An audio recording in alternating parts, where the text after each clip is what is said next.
All right, let's jump right into it. Today, we're zeroing in on something incredibly specific, highly critical, and honestly, absolutely fascinating. We are talking about mastering the Bombardier Q400's exact procedures for flying in icing conditions. If you've ever found yourself wondering exactly how flight crews handle severe winter weather in this particular turboprop, well, you're in the right place. Our main goal for this explainer is to build a completely flawless mental roadmap of these life-saving procedures so you can recall them effortlessly when it actually matters. Okay, let's do this. So here is our flight plan for the explainer today. We'll start with takeoff in icing, then holding and approach rules, next up landing speeds and flaps, and finally exiting icing safely. Section 1. Takeoff in icing. Okay, so we're entering that high-tension climb phase right out of the gate, and we need to focus on one immediate, absolute threshold, which is 400 feet above ground level. Now, I want you to lock in what I call the rule of 420. At exactly 400 feet, which, marks the start of the third segment of your climb, you've got to execute 3 precise steps. Number 1, increase your speed to V-climb plus 20 knots. 2, set the ref speed switch to increase, and 3, set the airframe mode selector to fast. So just remember that specific sequence. At 400 feet, you add 20 knots, switch ref speeds to increase, and turn airframe mode to fast, in that exact order. But wait, there is a massive red flag here that you absolutely must be aware of. This caution, it is completely non-negotiable. I like to call it the speed before switch rule. You literally must increase your airspeed before you flip that ref speed switch to increase. Why? Well, because if you don't speed up first, the stall warning might actually go off. I mean, just imagine being at 400 feet, you're heavy with structural ice, and suddenly a stall warning starts blaring through the cockpit. It's a terrifying thought, right? So, speed up first, always. And this perfectly highlights just how brilliantly consistent Bombardier's design really is. Whether you're at 400 feet kicking off the third segment, or you're continuing the second segment with flaps 5, 10, or 15, the rule stays beautifully the same. In the third segment, it's V-climb plus 20 knots. In the second segment, it's V2 plus 20 knots. You are always adding that crucial 20 knots of safety margin before you even think about touching that switch to increase and fast. Moving right along to Section 2. Holding and approach rules.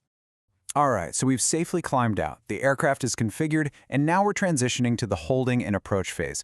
This is usually where the cognitive load starts to spike for pilots navigating through a winter storm. But don't worry, our memory tricks are going to keep things incredibly simple. The manual is super explicit here. Flaps must be set at exactly 0 when you're holding in icing conditions. So, to cement this strict rule in your brain, just lean on this catchy little tip. 0 for holding hero. If you are holding the Q400 in icing conditions, your flaps must absolutely, positively be at 0. 0 for holding hero. Honestly, it does not get much easier to remember than that. Let's jump into Section 3, landing speeds and flaps. Okay, grab your coffee because we are moving into the heavy data phase. At this point, your ice protection systems are on and your airframe mode selector is set to fast. These exact landing speeds and flap settings are what dictate your safety during a tense icing approach. The data lays out precisely what you need to add to your approach speed, your go-around speed, and your reference speed, so that's VAP, VGA, and VREF, as well as your landing field length, or LFL, depending on your flap setting anywhere from 0 to 35. It also dictates your minimum holding speed. Now, if you look at the numbers, you're going to see a whole lot of plus 20s across flaps 5, 10, and 15. But let's be real, trying to memorize every single individual variable while you're under the immense pressure of an icy approach, yeah, that's incredibly tough. So, here is your trick to master this entire matrix without breaking a sweat. It's all about the plus 20 patterned outliers. Because the baseline addition for practically everything is plus 20, you literally only need to memorize the specific exceptions. Check it out. For flaps 0, the VAFP and VREF are outliers at plus 25 knots, and your holding is a minimum of 190 knots. For flaps 35, your VREF is plus 15 knots. As for your landing field lengths, flaps 10 and 15 require an extra 25%, while flaps 35 needs an extra 20%. See? If you just lock in those few outliers, you automatically know that everything else across the board is the standard plus 20. Boom, done. And finally, Section 4, exiting icing safely. Phew, the storm is finally breaking. As we successfully clear all that hazardous weather and that stressful ice-detected advisory message finally disappears from the electronic display, it's time to safely secure the Q400 systems. Here is your fail-proof checklist for exiting. I call this the 2 and Clean checklist. Step 1.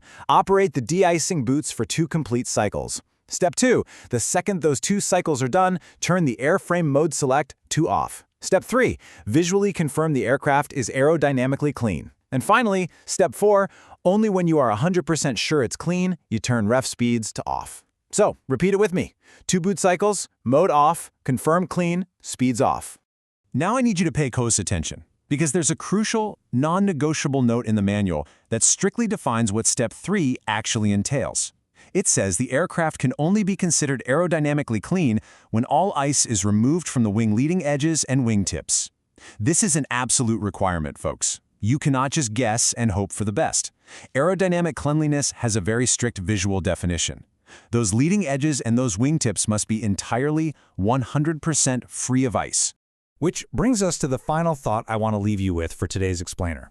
When you are reaching up there to turn those ref speeds off, I want you to stop and seriously ask yourself this question. Are your leading edges completely clean, or are you about to carry a bunch of invisible weight onto your next leg? Never, ever cut corners when securing the aircraft after an icing encounter. These procedures are there for a reason. They save lives. Keep reviewing these memory tricks, practice them until they're absolute second nature, and I'll catch you on the next explainer.